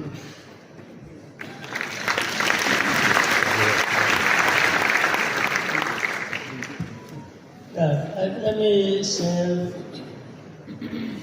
a couple of speakers earlier talked about dignity being part of what is reflected in what we aspire to do. If we can feed ourselves, if we can do the right things to grow, to develop our countries, I think it very much centers on what we can do as Africans to dignify ourselves. And also this is linked with what is entailed in your question. How do we approach things so that everything doesn't remain at the talking level? Because we have conferences, we have forums, we're everywhere, we're saying the right things, we're doing, but in the end, what is it that we can measure that we should be able to show has come out of the different efforts people carry out in different places? I think this is where we are still falling short and must work harder to achieve. If we are talking about food systems and food security and so on and so forth, but we continue and having so much arable land and all other resources, water and even technology to serve us where there is lack of or scarcity of certain things. Why don't we do what we know we have to do, or what we have so much said about what we have to do, to make sure that we are able to get results we can measure and know that we have come from here and this is where we are, and it is a reflection of the efforts that people have put into it, based on the need, based on the knowledge, and based on the kinds of partnerships that we talk about every day. If there are resources lacking, we have also seen that through partnerships, some of the resources can be obtained. So we really have to start walking the talk, and just move from talking to doing, and then being able to see the results.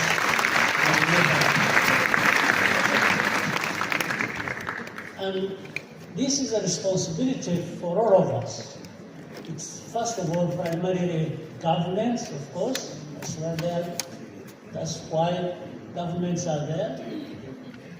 But it is also every one of us, now including the young people, who rightly make so many demands, but you must make effort to contribute and match the level of demands you are making as well. So I think if we work together, and we already know what to do, I have no doubt that people know what to do, because the needs we have inform us of what we can do to actually be able to meet the needs requirements. So my appeal to everyone is to take our responsibilities seriously and play our part. And then in the end, once you have done that, you are empowered to even hold others accountable. But you can't hold people accountable when you are not playing your part. So I'm happy that we We are here in the company of young people and most especially women.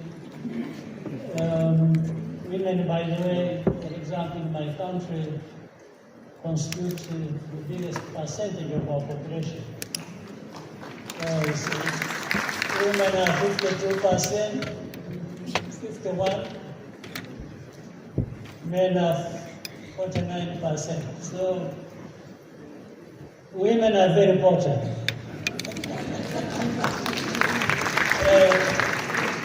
Even beyond just that aspect. And then when it comes to young people, we have 75% of our population being 35 and below. 75%. So if you have these 75% who are not here also playing their part and just making demands, there is a problem. In the end, leaders may be crucified for the sins they have not committed. So, can we have people take their responsibilities? Can we have a very strong partnership? And then holding each other accountable in the process to do the very things everyone has said here or understands that we need to do to raise ourselves from where we are. I'm talking about Rwanda, I'm talking about the continent of Africa, and stop being, I don't want to exaggerate, stop being beggars and depending on the others.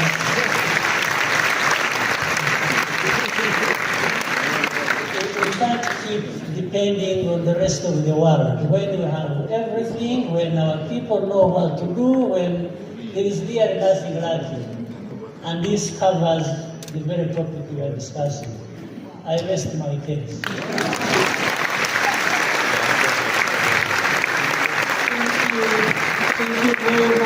Thank you very much, His Excellency Paul Kagame. Thank you for reminding us that we need to move from talking to doing, and it's an honor to be able to have such presidents with true leadership who are here to listen to the youth, but also to stand beside them. So thank you so very much. Before we wrap up, my co-host Larry, I think, has one last question for you, President Kagame. Larry. Thank you.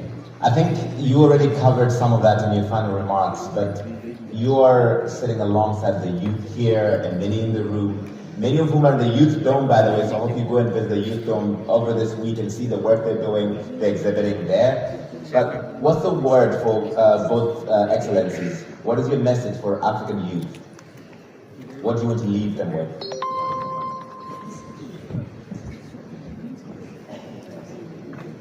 D'abord, leur dire que ce que nous considérons en tant que gouvernement par rapport à la part démographique de la jeunesse dans la démographie, le président Paul Kagame donnait des statistiques qui sont en réalité les mêmes aujourd'hui au Sénégal. Un âge médian de 19 ans, moitié de la population âgée à 19 ans, mais 75% ont entre 35 ans et 0. Donc nous avons la même démographie dans les différents pays en Afrique. Et personne ne va nous convaincre que c'est une bombe à retardement. Personne. Au contraire, c'est en cette jeunesse que réside notre force et l'atout majeur dont nous disposons. Nous devons rendre grâce à Dieu et nous prendre conscience que le problème des autres sociétés qui vieillissent aujourd'hui n'est pas le nôtre. Je suis revenu du Japon où j'ai assisté à la TICAD et à l'ouverture. Le Premier ministre s'inquiétait que dans les 70 ans qui viennent, la population du Japon sera divisée par 2. Les 70 ans qui viennent. Et vous avez aujourd'hui une population japonaise qui a un âge médian de 50 ans, 49,9, là où notre âge médian est de 19 ans. Cela est un atout parce que c'est sur cette force qu'il faut reposer pour bâtir nos pays, pour bâtir notre développement. Et j'appellerai la jeunesse africaine à comprendre que le futur de l'Afrique repose entre ses mains et de saisir cette responsabilité avec toute la confiance, la détermination et l'engagement qu'il faut pour jouer pleinement le rôle qui est le leur dans le développement des différents pays d'Afrique et de l'Afrique en général. Et dans cette voie où nous nous engageons avec eux, cette jeunesse aura toujours notre soutien parce que c'est notre bras sécuritaire. Voilà ce à quoi je voudrais appeler cette jeunesse, c'est prendre plus de responsabilités, plus d'engagement, plus de détermination et d'assurer ce leadership transformationnel que seuls doivent incarner pour, à force de travail, parce qu'ils ont la force de travail, bâtir les pays africains et bâtir l'Afrique et subvenir enfin aux besoins de l'Afrique, d'assurer son autosuffisance alimentaire et au-delà porter l'ambition de nourrir le monde, parce que l'Afrique est appelée à nourrir le monde. Je voudrais finir pour clore mon propos par remercier encore le président Kagame pour sa présence et surtout son leadership dans la transformation de l'Afrique et des systèmes alimentaires par l'exemple que le Rwanda donne au reste de l'Afrique et au monde de façon plus générale. Féliciter ces jeunes leaders qui nous inspirent au point que nous les traquons sur les réseaux sociaux. Parce que justement, ils nous parlent d'argent et c'est le langage qu'il faut nous parler en tant que jeunes pour être entendus. Elles nous le parlent à travers l'agriculture et j'espère que ces voix-là seront de plus en plus audibles et de plus en plus écoutées. Et féliciter et remercier tous les responsables de l'Alliance pour l'agrar, notamment M. Haïlé Mariam de Salène et toute l'équipe autour de la transformation des systèmes alimentaires en Afrique pour le remarquable travail que vous êtes en train de faire. J'aurais pu les citer tous dans les différentes responsabilités et les fonctions qu'ils occupent. Mais sachez que nous sommes très fiers du travail que vous êtes en train de faire et vous nous aurez à vos côtés pour que nous participions à faire du rêve de l'autosuffisance alimentaire en Afrique une réalité et de faire jouer ce rôle d'Afrique mère, donc nourricière du monde, à l'Afrique aujourd'hui avec sa jeunesse. Merci beaucoup.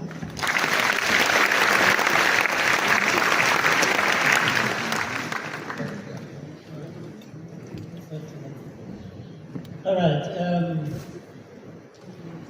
Let me start with a short story. Well, 10 years ago or more, whenever I would have an opportunity addressing our young people in Rwanda, I used to tell them, and people thought it was a joke, but in the end it turned out to be a reality. I used to tell our people that I see young people, whenever there are problems in the country, they want to run away and go abroad. They go to Europe, they go to Canada, America, wherever. And I used to say, first of all, there will always be problems in any country, and there are more problems probably in our continent than others. But I used to tell them, instead of running away and going abroad and leaving your country, let's work together and find a way to resolve our problems, because there are problems everywhere. But at the same time, I used to tell them, I said, in fact, I can predict that in a short time, there will be, where you are going, they will be chasing you back to where you came from. That's about 10 or 15 years ago. Now, I think I have been vindicated. So I'm saying this to remind us that there are problems everywhere. In Africa, in Rwanda, there are problems. There's no question about it. We need to address those problems. But we would rather concentrate on dealing with our problems than running away from them. So the young people, my simple message to you is, let's not run away from problems. Because even where you run to, you will find problems. Maybe more problems. And especially when they send you back where you came from. So, but alongside that, young people find a purpose, know there are going to be problems, try and fail, but don't fail to try. I thank you.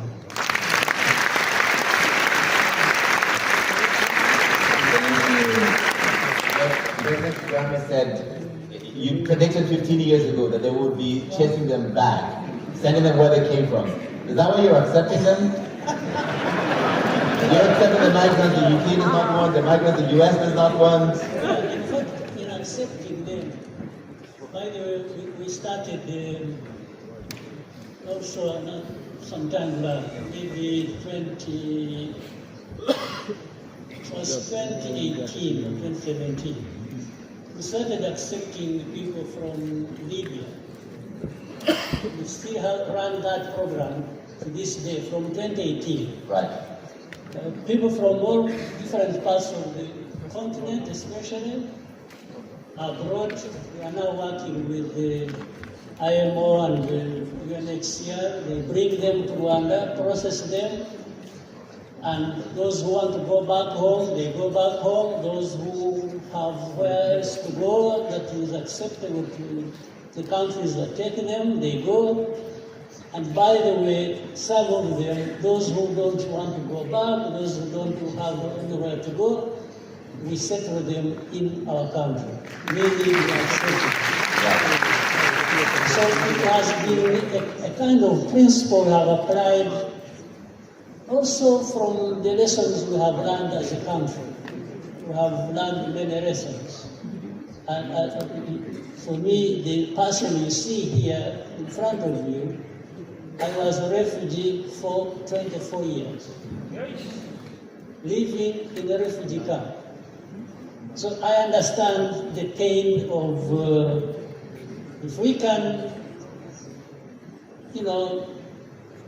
contribute even a small thing towards people who have been running all over the place and have nowhere to go. Within our limited means, we still try to do something. Thank you so much. This has been exceptional, and I think President Bassirou Faye is actually quite funny. I don't know if you realize that. And speaking of inspirations, he is a true sign of possibility in Africa, indeed. right? Yes, indeed. That's all I have to say. Merci beaucoup. Merci pour une conversation exceptionnelle. Nous avons entendu des voix jeunes, audacieuses, porteuses d'idées, de solutions concrètes. Nous avons vu des chefs d'État qui sont des vrais Rifoshi, qui sont à l'écoute, qui sont engagés, prêts à co-construire avec une génération qui ne demande qu'à agir. À son Excellence, M. Bassirou Diomaye Faye, à son Excellence, M. Paul Kagame, merci pour votre présence pour la cause du président Kagame. Merci beaucoup d'avoir été là. Adja, Simi, Fatiha, Claudia retrouve le message du président et répond. Maraz, merci beaucoup. Thank you, President Kagame.